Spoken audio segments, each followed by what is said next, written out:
Well, Belarus blinked. But if you think that this is over, trust me, it's not. Actually, no, don't trust me. Let me explain. What I'm referring to, of course, is Zelensky's ultimatum to Belarus from last week. Quit assisting Russia with its drone assaults on Ukraine, or we will physically stop you from helping. Ukraine's president was kind enough to offer 7 days for a response, perhaps completely perplexed that it was not a 2-week deadline. Lukashenko was even kinder and answered in only 3 days, though we just learned about the situation yesterday. The systems that Russia was using are now off, though whether they are off or just off may prolong the drama. And so what I want to do today is cover some more details of what was happening beforehand, explain the tactical change Russia has made in the last few days, and discuss why the apparent reduction in attacks that Ukraine has enjoyed for those days will not be the long-run effect of the Belarusian blink. Then I will pivot to how Russian compliance will depend on what Ukraine does next, and why we are not out of the woods regarding active hostilities between Ukraine and Belarus. But let me start with the big change. Here was the typical Russian strategy as of a few weeks ago.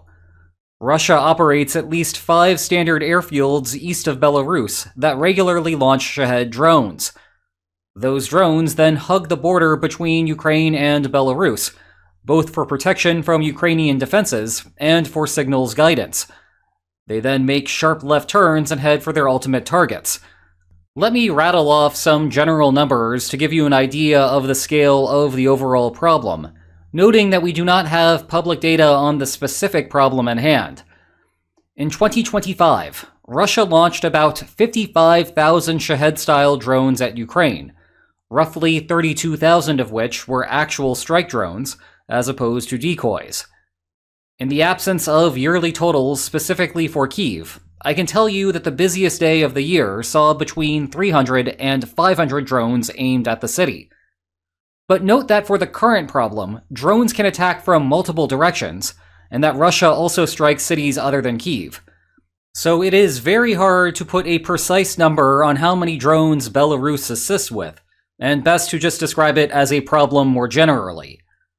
Belarus's own figures indicate that there were 1,400 airspace violations for the year, and 520 drones crashed within Belarusian borders. However, I would treat these statistics as the floor of the true numbers. Higher numbers make the government look weak and unable to regulate their own airspace. Hence, there is an incentive to underreport the actual extent of the problem. As for some more tactical details, Russia has attached repeaters to standard cell towers inside of Belarus. These are essentially communication devices that ensure that Russian Shaheds are going in the correct direction. They can also help the drones recover from Ukrainian jamming efforts if it comes to that. Well, the big news from yesterday is that those repeaters were no longer operating. Now, what that precisely means is unclear. It is possible that Russia simply flipped a switch off, and so they are no longer broadcasting. It is also possible that Russia dismantled them or is in the process of doing so. Either way, the short-run effect is transparent. There have been no mass Shahed attacks along the border in recent days. To speculate on what has happened behind the scenes, Belarus internalized the growing threat of Ukraine's mid-range drones and concluded that the likelihood of kinetic action against Belarus was too high. The interesting thing here is that Lukashenko apparently convinced Putin to go along with it. As of a few days ago, it was unclear whether the Kremlin would strong-arm its Union state partner into forcing Ukraine to put up or shut up. One interpretation here is that Russia simply does not have the bargaining power vis-a-vis Belarus to force its preferred policy. It is also possible that the Kremlin is worried about the stability of the Minsk government, and any further instability that Ukrainian attacks might cause was not in either half of the Union state's best interest. Certainly, there will be skepticism that Belarus/Russia intends to continue to comply in the long run. That is indeed the interpretation of the Belarusian opposition, which was contemporaneously releasing a report that Lukashenko was preparing to enter the war. To be clear, that may very well be the case, though, for what it is worth, the Kremlin denies that there is any pressure on Belarus to participate. But we need to be careful here because the incentives are for the opposition to make the government look completely unreasonable, as opposed to just mostly unreasonable. All the report itself indicates is that Belarus has increased defense spending and recruitment of soldiers, which are not unsurprising measures when you have a huge war on your border, and Ukraine not too long ago showed that it had the ability to invade Kursk. There is nothing here that is imminent, like what the Biden administration sounded alarm bells over before the invasion began. So, again, this remains a possible concern, but the report is not something that ought to much move your opinion. Back to focusing on the repeaters. I mentioned a moment ago that the sudden drop in drone attacks through that northern corridor would not last. Let me explain what I mean in broad strokes. Suppose that the repeaters are just shut off. Well, the proximate effect, for now, is that the northern attack route just became notably more difficult for Russia to navigate. Okay, if you think about how Ukraine should have allocated its defenses beforehand, the goal is to level its vulnerability on all fronts, lest Russia take advantage of a particular weakness. Thus, if you hold Ukrainian defenses constant and suddenly make one particular pathway more difficult, Russia's response to the situation is to just reallocate its attacks elsewhere. That, in turn, renders irrelevant all of the Ukrainian defenses up north, not in the sense that they have been destroyed, but rather in the sense that they are not ultimately used. Some of those defenses therefore need to be rerouted to other attack vectors to make everything even out again. So the long-run baseline equilibrium effect is for Ukraine to feel the relief everywhere else as well, and for Kyiv to feel the same level of relief as those places. Consequently, if you are living in Kyiv, breathe a bit lighter, but do not believe that suddenly everything will now be easy. What is missing from this conversation, both in the general media and my own thus far, is how Belarusian/Russian compliance will depend on what Ukraine does next, and that also depends on what the exact status of the repeaters is. The easier case is if the repeaters have been dismantled. Then, presumably, Ukraine will also be able to notice if Russia tries to reconstruct them. If so, Ukraine can more or less ignore them in developing its new defensive posture, just needing to remain cognizant that there may need to be rapid changes if intelligence detects Russia reverting the repeaters.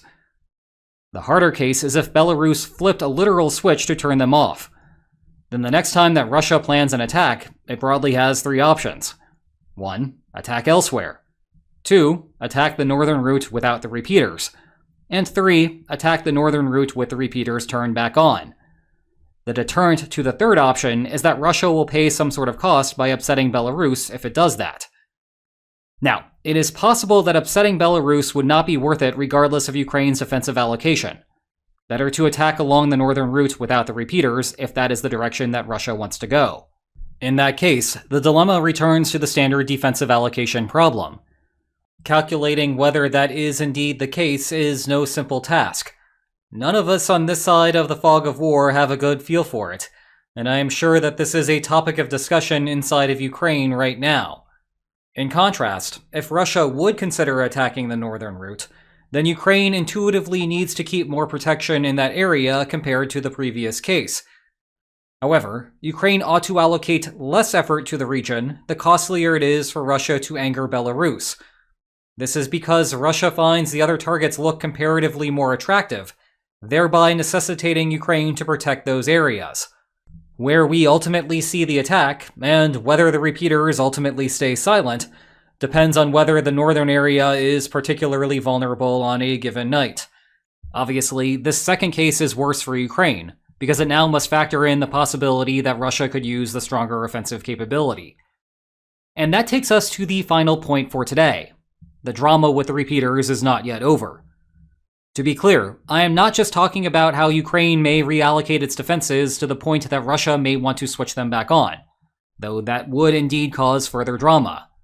Rather, the problem is that Ukraine still might not find the current situation acceptable, if the repeaters have indeed been turned off rather than destroyed. Bear in mind that Zelensky's initial statement on the subject was rather coy, so I suspect that this is presently the topic of conversation inside of the strategy room. Same thing for the folks in intelligence. To get ahead of the topic, think about the difference in quality of outcomes for Kyiv when it knows that the repeaters are gone, versus when it has to keep Russia honest and not simply turn them back on? Well, there is another option here.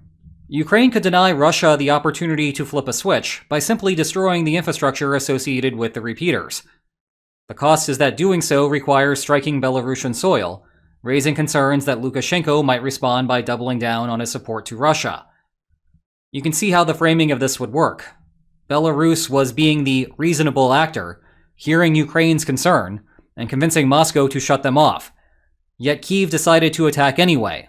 And note that the strikes were on Belarusian cell towers, conceivably also used as civilian infrastructure. So despite Minsk's best efforts to stay out of the war, Kyiv has left its neighbor with no other alternative. Of course, that is just one direction that this can go. Only a few days ago, we were discussing the possibility that Lukashenko is much more worried about the situation and would not want to fight back if Ukraine limited its strikes to military targets. You will remember that Zelensky had also threatened to strike Belarusian refineries, something that we have appeared to move on from for now. If this is the case, then the coercion campaign has only changed slightly compared to where we were last week. Ukraine is likely to make another threat to Belarus, repeating that the repeaters need to be removed, not simply turned off. Belarus will then have to make a fateful decision. The only difference is that we now know that Lukashenko was willing to propose the current situation as a compromise. In case it was not abundantly clear already, this entire war is a mess, and it does not seem like it will be getting any better anytime soon. So, what are our takeaway lines for today? Belarus blinked, taking the repeater stations that guide Russian drones offline. The folks in Kyiv have felt immediate relief from drone attacks, though the long-run effect will be lesser relief for Kyiv, with instead the benefits to all areas that could come under attack. Whether Belarus/Russia will comply with the tacit agreement depends on how exactly Ukraine will reorient its defenses, which is also subject to a tricky calculation for Ukraine. There is an alternative, though. Ukraine strikes the repeaters anyway. But whether that happens will be subject to another round of negotiations. Meanwhile, subject to another round of negotiations sounds like something that could appear in every chapter of one of these two excellent books about the start of the war. Check the video description for more information about them. And if you enjoyed today's video, then please like, share, and subscribe, and I will see you tomorrow. Take care.